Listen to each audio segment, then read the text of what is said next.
Friends, आप सभी का स्वागत है हमारे शो डेली टॉप 15 पर। आज हम 18 जून के जितने भी करंट अफेयर्स हैं उसके बारे में डिस्कस करेंगे और आज की करंट अफेयर्स की पीडीएफ आप डिस्क्रिप्शन पर दिए गए लिंक से डाउनलोड कर सकते हैं। और डेली के पीडीएफ के लिए हमारे टेलीग्राम ग्रुप को ज्वाइन कीजिए, जिसकी लिंक हमारे वीडियो के डिस्क्रिप्शन बॉक्स पर दिया गया है। तो चलिए शुरू करते हैं डेली टॉप 15 क्वेश्चंस। सबसे पहले हम 17 जून के करंट अफेयर्स का रिवीजन कर लेते हैं। तो पहला क्वेश्चन है हमारा, international day of family remittance कब मनाया जाता है? इसे मनाया जाता है 16 जून को। किस राज्य सरकार के द्वारा श्रमिकों के हितों के संरक्षण हेतु कामगार और श्रमिक सेवा योजना एवं रोजगार आयोग की स्थापना की मंजूरी दी गई? उत्तर प्रदेश सरकार के द्वारा। और आयुष मंत्रालय के द्वारा अंतर्राष्ट्रीय योग दिवस 2020 को किस अभियान के तहत मनाए जाने की घोषणा की गई है? घर पर योग और परिवार के साथ योग अभियान के साथ बनाए जाने की घोषणा की गई है। और IMD की प्रतिस्पर्धा रैंकिंग में भारत कौन से स्थान पर है? 43वें स्थान पर है। और विश्व आर्थिक मंच द्वारा जारी 2020 की तकनीकी दिग्गजों की सूची में कितने भारतीय कंपनी को शामिल किया गया है? 2 भारतीय कंपनी को शामिल किया गया है। और साथ ही हाल ही में चर्चा में रहे मैग्नेटिक महाराष्ट्र 2 का आयोजन किस उद्देश्य हेतु किया गया था? निवेश आकर्षित करने हेतु। मनरेगा के तहत श्रमिकों को रोजगार देने वाला देश का शीर्ष राज्य बना है उत्तर प्रदेश। चुनाव आयोग ने बिहार विधान परिषद के रिक्त हो रही कितनी सीटों का पर 6 जुलाई 2020 को चुनाव कराने का घोषणा की है? वह 9 सीटों पर। और चैंपियंस लीग फुटबॉल का फाइनल कहाँ खेला जाएगा? लिस्बन पुर्तगाल में खेला जाएगा। किस राज्य सरकार ने एथलीट हिमा दास का नाम खेल रत्न के लिए खेल मंत्रालय को भेजा है? असम राज्य सरकार ने। संयुक्त राष्ट्र के अनुसार 2019 में दुनिया के शीर्ष FDI प्राप्तकर्ता में भारत किस स्थान पर है? 9वें स्थान पर है। पेप्सिको फाउंडेशन पश्चिम बंगाल और महाराष्ट्र के उच्च जल संकट वाले इलाकों में साफ पानी पहुंच सुनिश्चित करने के लिए कितने लाख डॉलर का निवेश करेगा? 30 लाख डॉलर का निवेश करेगा। और किस IIT संस्थान ने शोधकर्ताओं ने सार्वजनिक स्थानों पर सामाजिक दूरियों की निगरानी हेतु एक आर्टिफिशियल इंटेलिजेंस आधारित साइबर फिजिकल प्रणाली विकसित किया है? वह IIT खड़गपुर है। और वयोवृद्ध दीनू रणदीवे का 95 वर्ष की आयु में निधन होगा। वह एक पत्रकार थे। और पूर्व क्रिकेटर मैट पुरे का 90 साल की उम्र में निधन हो गया। वह न्यूजीलैंड देश से थे। ठीक है, तो दोस्तों ये होता था 17 जून के करंट अफेयर्स पर रिवीजन। चलिए अब आज 18 जून के करंट अफेयर्स का डिस्कस कर लेते हैं। तो हमारा पहला क्वेश्चन है, विश्व मरुस्थलीकरण और सूखा रोकथाम दिवस किस दिन मनाया जाता है? इसका आंसर है डी आंसर सही हमारा। 17 जून को विश्व मरुस्थलीकरण और सूखा रोकथाम दिवस मनाया जाता है। और विश्व मरुस्थलीकरण और सूखा रोकथाम दिवस 1995 से मनाया जा रहा है। और इस साल 2020 की इसकी थीम है food feed fibre sustainable production and consumption. ठीक है, ये याद रखिएगा, इसकी थीम 2020 की थीम है और 1995 से इस हर साल मनाया जा रहा है। और 17 जून को विश्व मरुस्थलीकरण और सूखा रोकथाम दिवस मनाया जाता है। और इस दिवस को मनाए जाने का उद्देश्य है अंतर्राष्ट्रीय सहयोग से बंजर और सूखे के प्रभाव को कम करना और जन जागरूकता को बढ़ावा देने के लिए इस विश्व मरुस्थलीकरण और सूखा रोकथाम दिवस मनाया जाता है 17 जून को।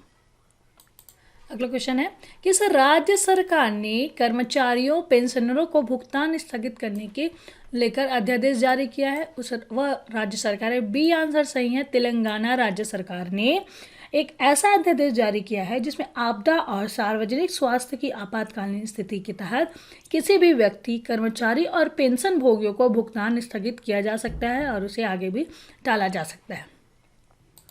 साथ ही बता दें कि तेलंगाना के राज्यपाल तमिलिसाई सुंदरराजन ने तेलंगाना आपदा एवं सार्वजनिक स्वास्थ्य आपातकालीन अध्यादेश 2020 को जारी किया।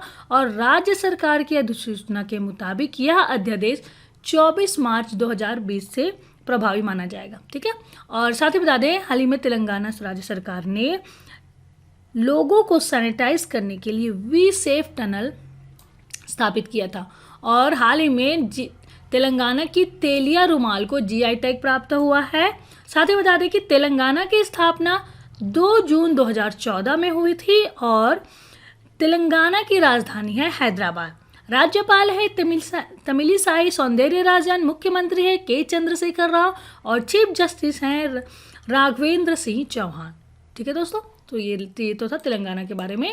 और तेलंगाना के राज्य सरकार ने कर्मचारियों और पेंशनरों को भुगतान स्थगित करने के लिए एक अध्यादेश जारी किया है।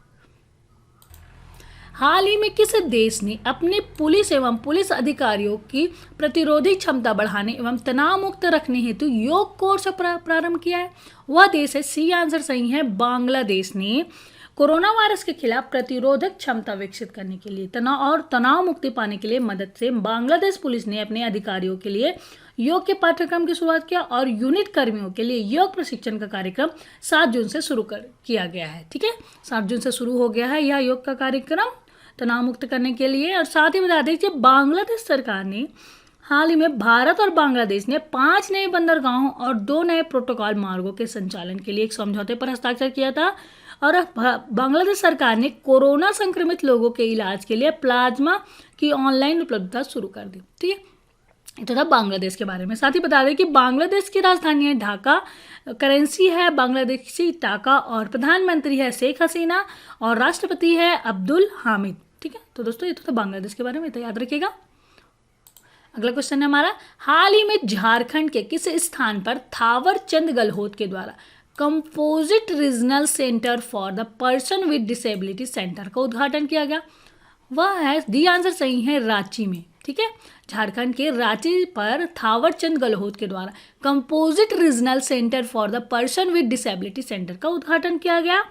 और साथ ही बता दें कि जो झारखंड है, झारखंड में सोहराई खोवर पेंटिंग को जीआई टैग मिला है और झारखंड के मुख्यमंत्री हेमंत सोरेन ने ई पास की जारी करने के लिए मोबाइल ऐप प्रज्ञाम शुरू किया। ठीक है, तो था झारखंड के बारे में। झारखंड की स्थापना हुई थी 15 नवंबर 2000 में, राजधानी है रांची और यहाँ की राज्यपाल है द्रौपदी मुर्मू, मुख्यमंत्री हेमंत सोरेन, चीफ जस्टिस हैं डॉक्टर रवि रंजन। ठीक है, ये याद रखिएगा। हाल ही में खेल सुविधाओं के विस्तार हेतु खेलो इंडिया योजना के तहत 8 राज्यों के किन खेल सुविधा केंद्रों की स्थापना की जाएगी? बी आंसर सही है, खेलो India state centres of excellence की स्थापना की जाएगी।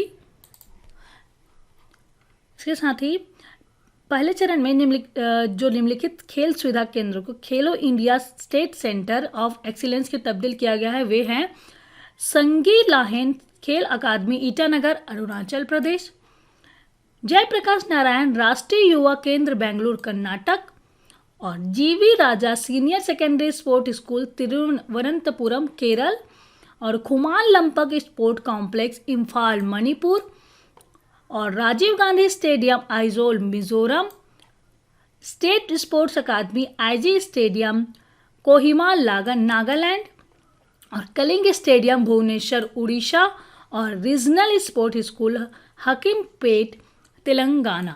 इन 8 राज्यों में खेल सुविधा केंद्रों की स्थापना की जाएगी। अगला क्वेश्चन है हमारा, खादी एवं ग्राम उद्योग आयोग द्वारा नारियल पानी के तर्ज पे प्रोत्साहन देने की परियोजना से चर्चा में रहे नीरा उत्पादों को किससे प्राप्त किया जाता है? इसका आंसर है, ए आंसर सही है, ताड़ के पेड़ से प्राप्त किया जाता है। खादी एवं ग्राम उद्योग आयोग ने नीरा एवं ताड़ गुड़ का उत्पादन करने के लिए एक परियोजना का आरंभ किया जिसमें देश में रोजगार सृजन के संभावना हो और इस परियोजना का उद्देश्य सॉफ्ट ड्रिंक के विकल्प के रूप में नीरा को बढ़ावा देना है। ठीक है, और जनजाति एवं पारंपरिक पाचकों के लिए स्वरोजगार का सृजन करना भी इसका उद्देश्य है। और इस परियोजना को हाल ही में महाराष्ट्र में जहां 50 लाख से अधिक ताड़ के पेड़ हैं के पालघर जिले के दहानू में लॉन्च की गई है। ठीक, और केवीआईसी ने नीरा निकालने एवं ताड़ गुड़ बनाने के लिए 200 स्थानीय कारीगरों को टूल किट बांटे हैं जिनमें से 7 दिनों का प्रशिक्षण दिया गया है। ठीक है, उत्तर प्रदेश सरकार ने सेना और अर्धसैनिक बलों के शहीद की पत्नी एवं आश्रितों की दी जा रही 25 लाख रुपए की अनुग्रह राशि को बढ़ाकर कितने लाख रुपए के करने का निर्णय लिया है? इसका आंसर है, सी आंसर सही है, 50 लाख रुपए करने का निर्णय लिया है। उत्तर प्रदेश सरकार ने सेना और अर्धसैनिक बलों के शहीदों की पत्नी एवं आश्रितों की दी जाने वाली 25 लाख रुपए की अनुग्रह राशि को बढ़ाकर 50 लाख रुपए करने का निर्णय लिया है। साथ ही उत्तर प्रदेश के बारे में बात हो रही है तो उत्तर प्रदेश के बारे में बता देते हैं कि हाल ही में उत्तर प्रदेश सरकार ने आयुष कवच कोविड ऐप लॉन्च किया और प्रवासी श्रमिकों के लिए प्रवासी राहत मित्र ऐप लॉन्च किया। और साथ ही बता दें कि उत्तर प्रदेश सरकार ने उद्यमिता के लिए राज्य के युवाओं को प्रोत्साहित करने के लिए उत्तर प्रदेश स्टार्टअप फंड की भी शुरुआत की। स्टार्टअप फंड की शुरुआत की और क्या राज्य सरकार द्वारा राज्य के 800 किलोमीटर सड़कों को हर्बल सड़क के रूप में विकसित किया जाएगा। ठीक है। और हाल ही में मनरेगा में तहत श्रमिकों को रोजगार देने वाला देश का शीर्ष स्थान प्राप्त हुआ है उत्तर प्रदेश राज्य को। ठीक है। मनरेगा के तहत श्रमिकों को रोजगार देने वाले देश का शीर्ष स्थान उत्तर प्रदेश राज्य बन गया है। ओके। इसके साथ ही बता दें कि माइग्रेशन कमेटी गठित करने की रूपरेखा बनाई जा रही है और कोविड-19 नमूनों का पूल टेस्टिंग करने वाला पहला राज्य भी उत्तर प्रदेश बना है। और हाल ही में गोरखपुर के टेराकोटा उत्पाद को जीआई टैग मिला है। ठीक है, इतना याद रखिएगा उत्तर प्रदेश सरकार के बारे में। और उत्तर प्रदेश की स्थापना हुई थी 24 जनवरी 1950 में। इसकी राजधानी है लखनऊ। राज्यपाल है आनंदीबेन पटेल। मुख्यमंत्री है योगी आदित्यनाथ और चीफ जस्टिस है गोविंद माथुर। ठीक है, तो दोस्तों ये तो था सब उत्तर प्रदेश के बारे में। और उत्तर प्रदेश सरकार ने हाल ही में सेना और अर्धसैनिक बलों के शहीद की पत्नियों एवं आश्रितों को दी जाने वाली 25 लाख रुपए की अनुग्रह राशि को बढ़ाकर 50 लाख रुपए कर दिया है। हाल ही में किसने वेस्ट पॉइंट की प्रतिष्ठित अमेरिकी सैन्य अकादमी से स्नातक की उपाधि पाने वाली पहली सिख महिला बनकर इतिहास रची है? उनका नाम है बी आंसर सही है अनमोल नारंग ने वेस्ट पॉइंट की प्रतिष्ठित यूनाइटेड स्टेट मिलिट्री एकेडमी से स्नातक करने वाली प्रथम पर्यवेक्षक सिख के रूप में इतिहास रच दिया है। वे लगभग 1100 कैडेटों में से एक है जिन्होंने न्यूयॉर्क के प्रीमियम संस्थान के कैंपस में सेकेंड लेफ्टिनेंट के रैंक के स्थान स्नातक प्राप्त किया है। अगला क्वेश्चन है हमारा, भारत ने नेपाल से जारी तनाव के बावजूद यहाँ किस मंदिर परिसर में 2.33 करोड़ रुपए की लागत से स्वच्छता केंद्र के निर्माण की प्रतिबद्धता जताई है? वह है मंदिर है, ए आंसर सही है, पशुपतिनाथ मंदिर के लिए भारत ने नेपाल को 2.33 करोड़ रुपए के लागत से स्वच्छता केंद्र के निर्माण की प्रतिबद्धता जताई है।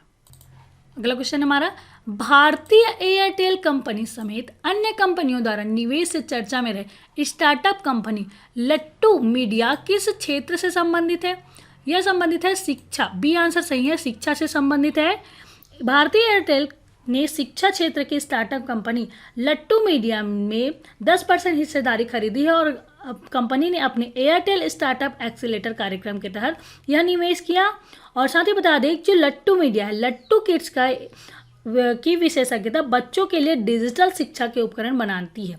इसमें यह जो ऐप है 10 साल से कम उम्र के बच्चों को अंग्रेजी की शब्दावली, अंग्रेजी पढ़ने और गणित कौशल सिखाने में अधिक ध्यान दिया जाता है। और इस ऐप में कार्टून और खेल के माध्यम से बच्चों को सिखाया जाता है। ठीक है, और साथ ही बता दें इसमें एयरटेल स्टार्टअप एक्सीलेटर कार्यक्रम के तहत लट्टू से पहले 3 और कंपनी वासजेन, स्पेक्ट्रम ग्लोबल और वॉन जुड़ चुकी है। अगला क्वेश्चन है हमारा, बिहार सरकार द्वारा किसे बिहार खादी का ब्रांड एम्बेसडर बनाया गया है? उनका नाम है, ए आंसर सही है, पंकज त्रिपाठी को बिहार खादी का ब्रांड एम्बेसडर बनाया गया है। साथ ही बता दें कि बिहार की स्थापना हुई थी 22 मार्च 1912 में। इसकी राजधानी है पटना। मुख्यमंत्री है नीतीश कुमार। राज्यपाल है फागू चौहान और चीफ जस्टिस हैं संजय करोल जी। ये तो था बिहार के बारे में। और बिहार खादी का ब्रांड एम्बेसडर बनाया गया है पंकज त्रिपाठी को। यूएनएससी 17 जून को कितने गैर स्थायी सदस्यों का चुनाव करेगी? इसका आंसर है 5 गैर स्थायी सदस्यों का चुनाव करेगी। संयुक्त राष्ट्र सुरक्षा परिषद 17 जून 2020 को परिषद में 5 नए गैर स्थायी सदस्यों का चुनाव करेगी। और फ्रांस ने जून के महीने के लिए शक्तिशाली 15 सदस्यीय सुरक्षा परिषद की अध्यक्षता की है और भारत के निर्विरोध चुने जाने की उम्मीद है। हाल ही में एशियाई पैरालंपिक समिति के द्वारा वर्ष 2021 में चौथे एशियाई युवा पैरा खेलों की मेजबानी किस देश को सौंपी गई है? इसका आंसर है, डी आंसर सही है, बहरीन को सौंपी गई है। एशियाई पैरालंपिक समिति के द्वारा वर्ष 2021 के चौथे एशियाई युवा पैरा खेलों की मेजबानी बहरीन देश करेगा। फीफा के द्वारा जून के लिए जारी फुटबॉल वर्ल्ड रैंकिंग में निम्न में से किस फुटबॉल टीम के प्रथम स्थान प्राप्त हुआ है? वो फुटबॉल टीम है, ए आंसर सही है, बेल्जियम। साथ ही बता दें बेल्जियम है फर्स्ट स्थान में, फ्रांस है सेकेंड, ब्राज़ील है थर्ड और उरुग्वे है चौथे स्थान पर और क्रोशियाई है 5वें स्थान पर। उसके साथ ही भारत का स्थान है 108, भारत है 108वें स्थान पर। इसके साथ ही लास्ट क्वेश्चन है हमारा, AIIB ने 17 जून 2020 को भारत को कितना ऋण स्वीकृत किया है? इसका आंसर है डी आंसर सही है, 750 मिलियन अमेरिकी डॉलर ऋण स्वीकृत किया। इस एशियन इंफ्रास्ट्रक्चर इन्वेस्टमेंट बैंक ने 17 जून 2020 को भारत को 750 मिलियन अमेरिकी डॉलर का ऋण स्वीकृत किया और AIIB द्वारा दी गई निधि का उपयोग गरीब और कमजोर लोगों पर कोविड-19 के प्रभाव के खिलाफ लड़ाई को मजबूत करने के लिए किया जाएगा। ठीक है, तो दोस्तों ये तो था 18 जून के डेली टॉप 15 क्वेश्चंस जिसके बारे में हमने डिस्कस किया, उसकी डिटेल जानकारी दी। आज का वीडियो कैसा लगा प्लीज़ हमें कमेंट करके बताइए। अच्छा लगे तो लाइक कीजिए और अपने दोस्तों के ज़्यादा शेयर कीजिए। अभी तक आपने हमारे चैनल को सब्सक्राइब नहीं किया है तो प्लीज़ सब्सक्राइब कीजिए और डेली की नोटिफिकेशन के लिए बेल आइकॉन को प्रेस कीजिए। तो दोस्तों कल फिर मिलते हैं एक नए वीडियो के साथ, तब तक के लिए good day, bye, thank you.